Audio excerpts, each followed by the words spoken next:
Hi there, it's Natasha and thank you so much for joining me. Today I'm going to make a card with this background stamp, and I have had so many requests since I showed it in a haul video, and my whole family has been really sick these last couple of weeks, including myself, and I still have a cold. So I apologize in the delay in getting these videos out and finding time to do it. Anyhow, getting to it. This does not fit in my MISTI, obviously, because I only have a mini MISTI. However, I do have this stamping tool from AliExpress, which I will link below, and it is going to fit this stamp in it. So I will use this little stamping tool. Now, it's normal that that middle piece comes out, and you can use it without that middle piece, which would be great for popping a sentiment in if you wanted to keep it plain, or you can just use the middle piece as like a decorative stamp as well. So it's handy. However, I am going to use it all together today, and I've put the whole thing together, which is really easy to place down in this little stamping tool. And because this little stamping tool is obviously not magnetic or anything, I'm just putting a little bit of removable adhesive on the back of that piece of Distress Watercolour cardstock by Ranger, and then I'm just using this is watermark resist, but it's the same as VersaFine ink or any of those other kind of sticky embossing inks, and I am pressing down really hard because this is quite a detailed stamp. Then I am going to put some embossing powder by Wow. This is a bright, extra fine white embossing powder, and I'm just going to tip it over the whole stamp and make sure that everything is covered in this powder, and then tap off the little bit of excess, but it looks like I got a pretty good stamp. And then I'm just going to use my heat tool to melt all of that embossing powder. And this doesn't take too long at all. I heat from the back a little bit too, and the front, and that just stops the warping. And I'm going to use watercolor paper today because obviously I'm going to be using some water on this, and I must admit this is not a super quick technique, so you need to make sure you have a few minutes set aside to do it, but it is fun. So here I have this birthday stamp set that I got off AliExpress also, and I'm going to use the dies, which you buy separately, but they kind of are exactly the same script as what is in the stamp set, and I'm going to use my little die cutting machine, which I got off AliExpress, and I will try and link down below for you in case you are interested. And I'm cutting it out of some, I think it's smoke cardstock from simonsaysstamp.com.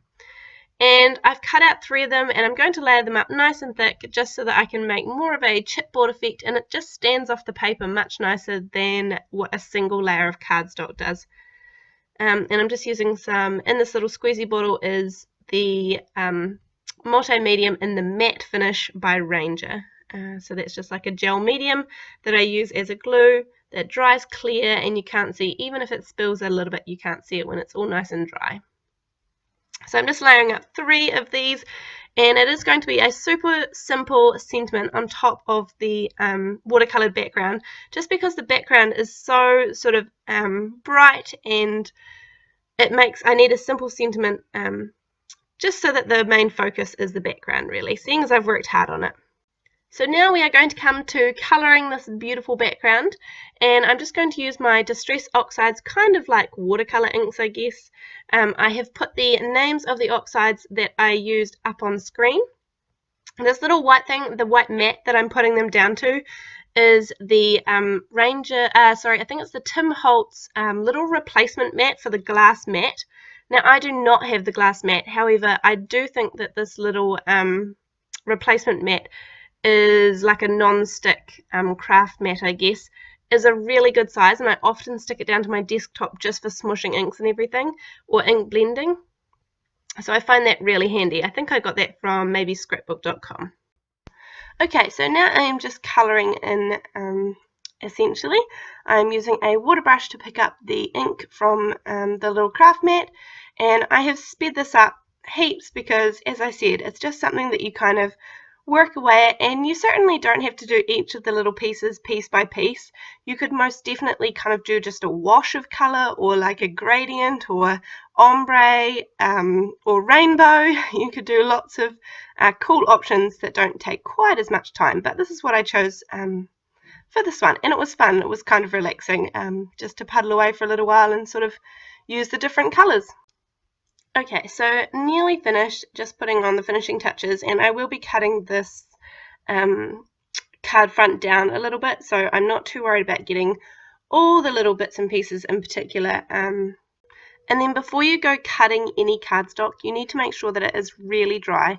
So I'm going to use my heat gun. You can definitely let this dry naturally, and sometimes it even gives it a better look if you let it dry naturally, but definitely use your, I'm going to use my heat gun, sorry.